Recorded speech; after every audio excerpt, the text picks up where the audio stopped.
전해드린 대로 민주당 김남국 의원의 수십억대 가상화폐 보유 논란이 이 게임업계의 입법 로비 의혹으로까지 번지는 모습입니다. 두 분과 함께 정치권 소식을 자세하게 짚어보도록 하겠습니다. 신성범 전 새누리당 의원 그리고 신경민 전 더불어민주당 의원 나오셨습니다. 안녕하세요. 네, 안녕하세요. 자, 어제 국회 정무위에서는 이 김남국 의원의 가상화폐 보유 논란을 놓고 여당의 공세가 쏟아졌습니다. 보시겠습니다.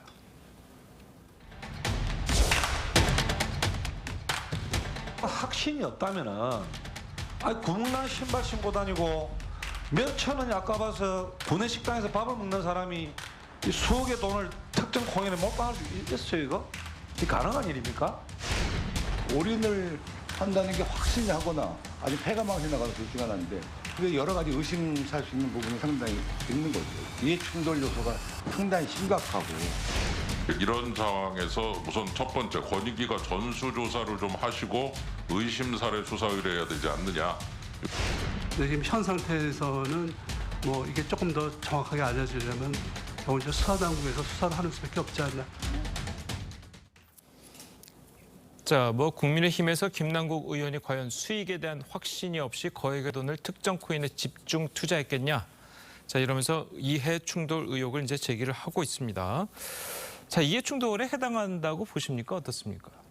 지금은 이해 충돌 문제를 넘어선 거죠. 제가 보기에는 이런 거잖아요. 결국은 앞서 보도에도 여러 차례 나왔지만 이게 게임을 해서 아이템을 얻으면 바로 이것이 코인으로 전환을. 그래서 돈을 버는 그런 구조를 가진 게 저희 위믹스라는 거 아니에요. 예. 그러면 지금 나온 문제는 의원들의 질의와 당국의 설명을 종합해 보면 정치자금법 내지는 다른 법의 위반 소지가 있다. 무슨 말이냐?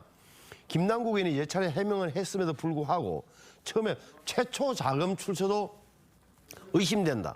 본인은 주식을 팔아서 매각 대금으로 샀다고 하지만 지금 돌아가는 정황을 봐서는 위메이드라는 업체에서 노골적으로 하면 받은 것 아니냐라는 의심까지 사고 있다. 두 번째는 그렇게 할 때는 내부 정보가 있었던 것 아니냐. 계속적으로 거래를 했으니까 국회의원을 쓰면서 이런 의심까지 받고 있는 상황이다.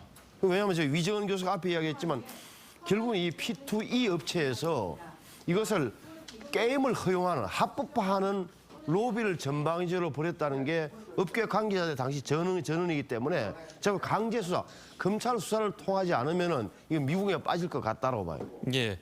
자, 그래서 이제 게임 회사들이 이제 정치권에 로비를 했다. 국회의원들한테 이제 관련 입법을 요구하기 위해서 로비를 좀 했다라는 이야기들이 좀 나오고 있는 건데, 자, 어떻습니까? 예전에 물론 두 분 다 예전에 국회의원을 하셨으니까 이런 업체들이 와서 이런 로비 시도를 종종 합니까? 어떻습니까? 합법적으로 로비할 수 있죠. 그리고 당시 분위기를 보면은요. 불과 이 사건이 나기 얼마 전까지도 첨단 산업, 디지털 산업을 위해서는 정부가 도와줘야 된다라는 분위기가 있고요. 예. 이건 여당, 야당을 막론하고 다 공감하는 분위기였고요. 지난 대선이 그런 분위기였습니다. 그러니까 지금은 합법 로비가 있었느냐 없었느냐라는 것이 문제가 아니고 이것이 이제 불법한 로비냐 아니냐라는 건데 불법한 로비는 결국은 돈의 출처 그러니까 그 코인의 출처를 밝혀야 됩니다. 그런데 지금까지 김남국 의원이 돈의 출처를 밝히지를 못해요. 못하는 건지 안 하는 건지는 잘 모르겠습니다만은 이 부분이 정리가 돼야 됩니다. 그래서 이게 지금 이해 충돌은 정치적, 윤리적 책임이지만은 내부자 거래 내지는 불법 로비가 해서 뭐가 왔다 갔다 했다면 그것이 현금이건 코인이건 간에 막론하고요. 이것은 법적 책임입니다. 이것은 무슨 정치적 책임, 윤리적 책임 이런 문제가 아니에요. 그래서 이 부분을 지금 일주일이 막 넘긴 시점이에요. 문제가 되기 시작한 시점으로부터. 그러니까 일주일 안에 해명이 나오지 않고 있는 것을 당이 처음에는 좀 간과한 거죠. 처음에는 김 의원이 뭔가 해명을 내놓고 그러면은 이게 설명이 될 수 있을 것이고 끝날 수 있을 거다라고 본 건데 이건 지금 그렇게 돌아가질 않습니다. 따라서 예. 이게 법적 책임으로 지금 넘어가려고 하는 순간이기 때문에 이 대목에서는 당이 어떻게 할 수 있는 방법이 없습니다. 그러니까 예를 들어서 그 의원님 말씀하시는 그러니까 합법적인 로비라는 것은 관계자가 찾아와서 이런 법안이 필요하다라고 이제 면담을 통해서 법안을 설명하는 게 이제 합법적인 로비라고 봐야 되는 겁니까? 뭐 그런 거야 많이 있죠. NGO가 오기도 하고요. 업계가 오기도 하고요. 그리고 정부가 오기도 하고요. 그 국회의원의 입법은 그게 근본적인 임무거든요. 그러니까 여러 사회 각계각층이 다 와서 얘기할 수 있는데 이것이 내부자 거래랄지 아니면은 불법으로 뭘 주면서 그게 뭐가 됐든 주면서 경제적 이익을 거래를 하면은 그건 그 순간에는 불법이거든요. 예. 이 부분을 분명히 해야 되고 이 부분을 밝히는 것은 현재로서는 이제는 김남국 의원의 해명을 기다리고 있는 순간은 지나갔다고 봅니다. 알겠습니다. 자, 그리고 어제 정무위에서는 민주당은 이 가상화폐 논란과 관련해서 이 여당의 공세에 맞대응은 좀 피하면서 당 자체의 진상조사를 시작했습니다. 자, 야당에서는 어떤 이야기들이 나왔는지 직접 들어보시겠습니다.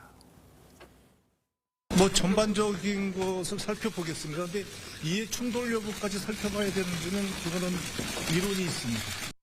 무조건 대국민 사과를 하고 그 이상 얘기하지 마라. 만약에 코인으로 돈을 벌었다 하면은 저는 소외계층을 위해서 기부하는 그런 모습을 보여야 된다. 저는 어떻게 됐든 지금 민주당이 돈 봉투에 의거해서 또 가상화폐, 코인 이건 국민이 납득 안 해요. 그 말씀은 전략 매각은 뭐 당연한 거고. 당연하고 출세도 하고 돈도 벌고 이건 도둑이지. 둘 다 하려고 하면은 지나친 욕심이잖아요. 국회의원이 이제 국정 또는 뭐 여러 가지 정치에 전념을 해야 되는데 투자에 전념한 듯한 모습을 또 국민들에게 보여드리는 것 아니냐. 예. 자, 자체 진상조사단이 과연 어느 정도 성과를 낼까요? 저는 민주당의 의지는 뭐 알겠어요. 그러니까 경제 전문가들하고 변호사 출신 의원들을 넣어가지고 조사가 어떻게 되겠습니까? 본인 결국은 김남국 의원한테 물어볼 거 아니에요. 자, 계좌 거래 내역을 좀 제출해라. 그러면 의원과 보좌진이 살펴볼 텐데 이거는 이 코인에 대해서는 의원들이 잘 모를 거예요. 제가 보기에는. 예. 그러니까 차라리 냉정하게 얘기하면 예를 뭐 가상화폐 커뮤니티라든지 이런 네티즌 수사대들이 수사하는 게 훨씬 빠를 거예요. 그리고 또 하나 문제는 만약에 민주당 내부에서 조사를 했는데 뭐가 안 나왔다 이 말이에요. 근데 검찰에서는 훨씬 더 진전된 내용이 나오면 오히려 당이 크게 부담이 되는 거예요. 제가 볼 때는. 그것도 못했단 말이야. 나중에 그 소리 들을 텐데 정치적으로 보여주기는 좋은데 의지는 좋은데 그게 실효는 별로 없을 겁니다. 예. 자, 그래서 이제 민주당 내에서도 이 김남국 의원에 대해서 여론이 좀 좋지 않은 것 같아요. 당내 분위기는 어떻습니까? 글쎄 지금 이제 뭐 전략 매각, 기부 이런 수준은 아닙니다. 그리고 당의 내부 진상조사, 조사 가지고 할 수 있는 수준도 이미 넘어갔어요. 예. 지금 민주당이 트리플 위기, 트리플 리스크 상황으로 들어간 겁니다. 그 전 대표 그렇죠, 현 대표 그렇죠. 김남국 위기는 처음에 별거 아닌 것 같이 본인이 설명하고 해명하면 될 것처럼 됐습니다만은 이건 김남국 의원은 초선 의원이지만 지금 대표급 위기를 당해 갔다 준 겁니다.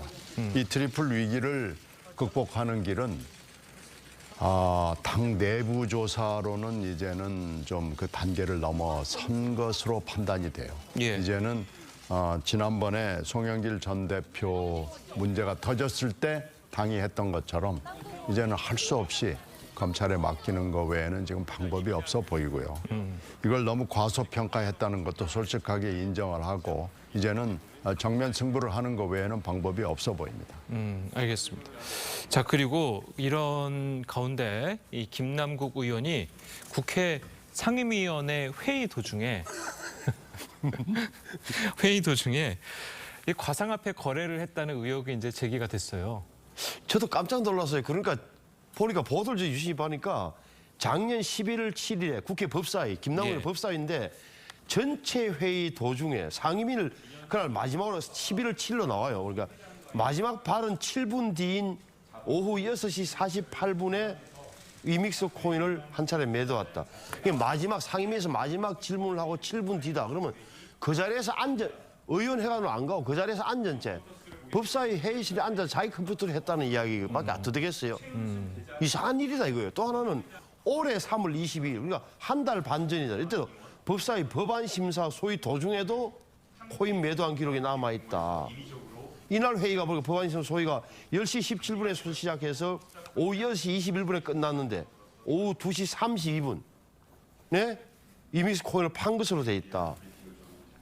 물론 회의가 길어지면 예를 들어서 두 차례 쉬는 시간이 있지만 2시 32분쯤에 제가 보기에는 이것은 거기 나와서 휴게실에서 할 수 있는 수준이 아니에요. 이것도 본인이 회의 중간에 그 자리에서 앉아서 한 거예요. 이러다면 직업이 뭐 국회의원인지 투자가인지 잘 모를 지경이 된 거죠. 이 사실이라면. 예, 알겠습니다. 만약 그게 사실이라면 뭐 국회법상 처벌을 받습니까? 어떻습니까? 처벌이 뭐 도덕 글쎄 모르겠습니다. 국회법 규정을 저는 잘 모르겠으나 아무래도 윤리 징계 정도로 올라가야 되지 않겠어요? 알겠습니다. 자, 김남국 의원의 가상화폐 논란 관련해서 이재명 대표의 이름도 언급이 되고 있습니다. 김 의원이 보유한 가상화폐 위믹스 발행 회사는 게임업계의 수건 사업인 P2E 사업을 합법화하도록 로비를 했다는 의혹을 받고 있는데요. 자, 관련해서 이재명 대표가 대선 당시에 했던 발언을 직접 들어보시겠습니다. 저는 뭐 그걸 그렇게 네거티브하게 볼 필요 없다고 생각해요. 우리가 그 쇄국하고 살 수는 없기 때문에 결국 세계의 일부잖아요. 그 흐름을 끌려갈 게 아니라 그 흐름을 우리가 앞서가야죠. 이재명 펀드를 출시합니다. 이 블록체인 기술을 기반으로 NFT를 활용한 새로운 시도의 선거 펀드입니다. 디지털 전환 성장 정책에 대한 진심과 의지를 국민과 공감하려는 방안으로 이렇게 이재명 펀드를 준비했습니다. 앞서서 이제 그 신 의원님께서 지적을 했습니다. 그 당시에는 저런 것들이 이제 하나의 좀 유행가처럼 그런 것들이 필요하다고 느꼈던 때였다라고 이제 말씀을 해주셨는데 그래도 이제 지금 와서 좀 들어보니까 뭔가 의심스러운 거 아니냐, 자 이런 지적들이 좀 나오거든요. 글쎄요, 지금의 잣대로 보면은 그렇죠. 예. 그런데 그 당시 대선 당시 분위기는 여야 후보들이 각 후보들이 서로 앞다퉈서 이것이 새로운 산업이고 미래 산업이고 디지털 산업이고 앞으로 우리의 먹거리다라고 얘기를 했습니다. 예. 그건 윤석열 후보 캠프에서도 마찬가지였습니다.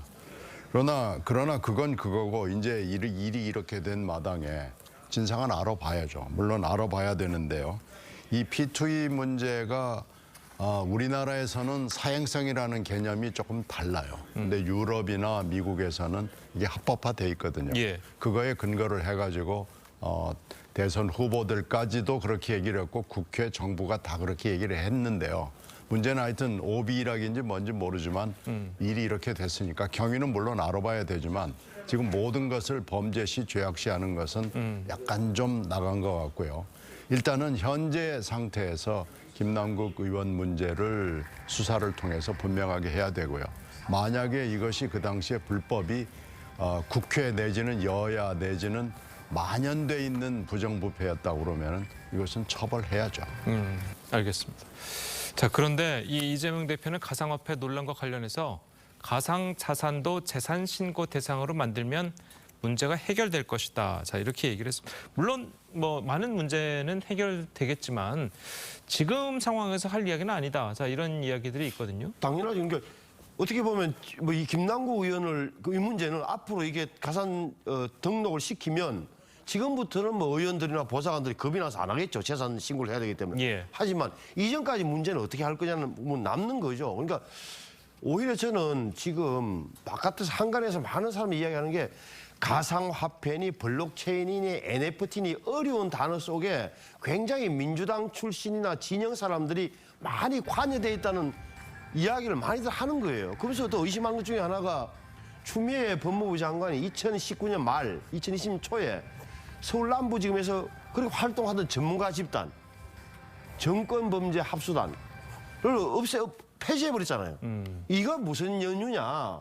혹여 당시 진짜 민주당 진영 사람들이 이런데 많이 연루돼서 이것이 문제가 될까 봐서 없앴던 거 아니에요. 의심을 사기에 충분한 개연성이 있단 말이에요. 이런 대목에 대해서도 언젠가는 법무부나 뭐 대검 이런 데서도 자체 조사도 해볼 필요가 있는 거예요. 왜 이렇게 없어졌는지 그리고 왜 그 후에 문제가 뭐가 생겼는지 이런 점까지도 봐야 된다고 봐요. 예. 자, 물론 이 모든 일들이 사실로 아직까지는 뭐 의혹 수준이고 사실로 드러나고 수사를 해봐야 알겠지만 지금 뭐 국민들이 이제 생각을 할 때는 이 국회의원이란 자리가 자신이 뭔가 좀 이익과 관련돼 있을 때 법안을 통해서 얼마든지 그 이익을 극대화할 수 있는 자리구나. 자, 이렇게 좀 국민들이 이제 또 생각을 하게 될 것 같거든요. 가능성 있는 얘기죠. 가능성 있는 지적이고. 그래서 법도 중요하고 물론 윤리와 도덕과 정치적 책임이 중요한 것이고요. 예. 이 대목은 사실 풀 수 있는 방법은 없습니다. 결국은 좋은 사람을 공천을 해서 좋은 사람이 정치를 하고 그리고 당과 국회가 규율이 살아있는 뭐 이런 정치를 하는 것 외에는 방법은 없어 보여요. 예. 그러나 이번에 분명히 문제가 된 만큼 이것은 법의 잣대로 한번 들여다볼 필요가 생겼습니다. 예. 자, 우리 신상범 의원께서도 지금 김남국 의원 사태를 보면서 국회의원을 하셨으니까 좀 뭔가 좀 뭐 생각이 좀 많으실 텐데. 저는 왜 저런 분이 미안한 이야기를 저런 분이 왜 어떻게 해서 당시 집권 여당의 국회의원이 됐는가 과정이 좀 의심스러워요. 그러니까 예. 어떻게 보면 82년생 젊고 유능한 분인 걸 알겠는데 결국은 정치권에 발탁되게 된 계기가 조국 사태, 조국.